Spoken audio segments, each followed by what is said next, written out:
Hola chicos, hoy vamos a conocer la primera etapa de la Edad Contemporánea, la Revolución Francesa. La Revolución Francesa fue uno de los acontecimientos más importantes de la historia del mundo mundial, ya que supuso el paso de la Edad Moderna a la Edad Contemporánea y el mayor cambio político y social que se ha conocido nunca en Europa. Se produjo a finales del siglo XVIII, exactamente en el año 1789. En aquella época en Francia gobernaba el rey Luis XVI. Era una monarquía absoluta, lo que quería decir que el rey tenía todo el poder y podía tomar todas las decisiones que quisiese sin tener que rendir cuentas a nadie. Gracias a este poder, Luis XVI y todos los nobles que le apoyaban tenían grandes riquezas y grandes privilegios.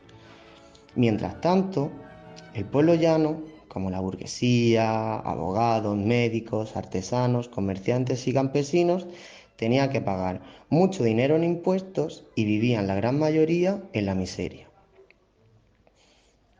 Hartos de esta situación, las clases sociales más desfavorecidas formaron una Asamblea Nacional y se comprometieron a escribir una constitución donde se recogieran los derechos y los deberes de todas las clases sociales de manera más justa e igualitaria. A partir de este momento comenzaron violentos disturbios.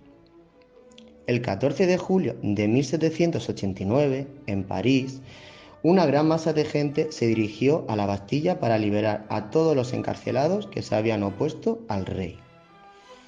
Este asalto se convirtió en el símbolo de la revolución. En el resto de Francia también hubo muchas revueltas y los campesinos se rebelaron violentamente contra los nobles, saqueando y destruyendo sus castillos.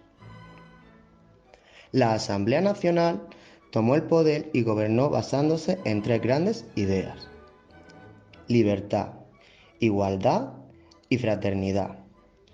Los nuevos gobernantes escribieron un nuevo documento muy importante: la Declaración de los Derechos del Hombre y del Ciudadano, antecedente de la Constitución que se aprobó 2 años después. El pueblo francés destronó al rey Luis XVI y a su esposa la reina María Antonieta, los cuales fueron guillotinados.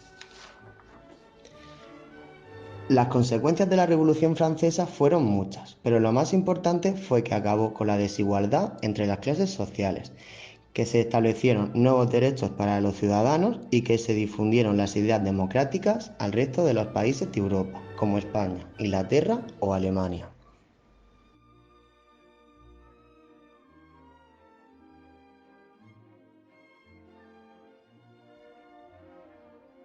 Hola chicos, con este vídeo vamos a continuar explicando la edad contemporánea y su segunda etapa, la Revolución Industrial.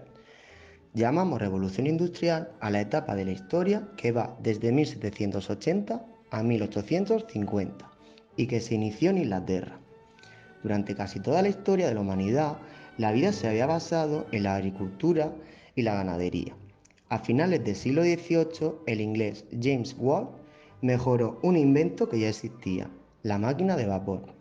Hasta entonces, los artesanos se habían dedicado a la fabricación de utensilios con sus propias manos en pequeños talleres. Pero con la llegada de las máquinas de vapor, eso cambió para siempre. Esta máquina utilizaba la energía del vapor para transformarla en fuerza y mover otras máquinas. Estas nuevas máquinas se aplicaron en la industria y empezaron a hacer el trabajo que antes hacían los artesanos, por los que los pequeños talleres artesanales acabaron desapareciendo, dejando paso a las grandes fábricas. La máquina de vapor también se usó en los transportes y se fabricaron los primeros trenes y barcos de vapor, lo que facilitó el comercio y los viajes entre ciudades y países. Europa se llenó de trenes. Durante la Revolución Industrial, la sociedad rural, dominada por la nobleza, dejó de ser tan importante como era y apareció la sociedad urbana, dominada por la burguesía y basada en la industria. Los burgueses eran personas normales que se habían hecho poderosas y ricas gracias al comercio. Como tenían mucho dinero, empezaron a invertir en tecnología y fueron los primeros en construir fábricas. Los obreros, también llamados proletarios, eran las personas que no tenían riqueza. Al no poder ganarse la vida en el campo o en los pueblos emigraron a las ciudades para trabajar en las fábricas.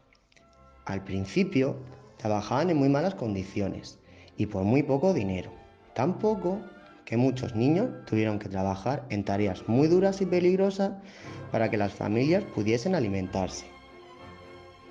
Los obreros exigían derechos para poder trabajar de una forma digna y segura. Los burgueses, los dueños de las fábricas, no querían dárselos y después de muchos conflictos, huelgas y peleas, los obreros consiguieron que las jornadas de trabajo duraran 8 horas, poder descansar los domingos y tener días de vacaciones. Y también poder proteger a los niños para que no tuviesen que trabajar. Hoy en día seguimos utilizando muchos de estos derechos. También muchas máquinas que utilizamos son la evolución de aquellas primeras máquinas de vapor. Ya sabéis que conocer el pasado nos permite entender el presente y mejorar el futuro. Por eso es tan importante saber historia.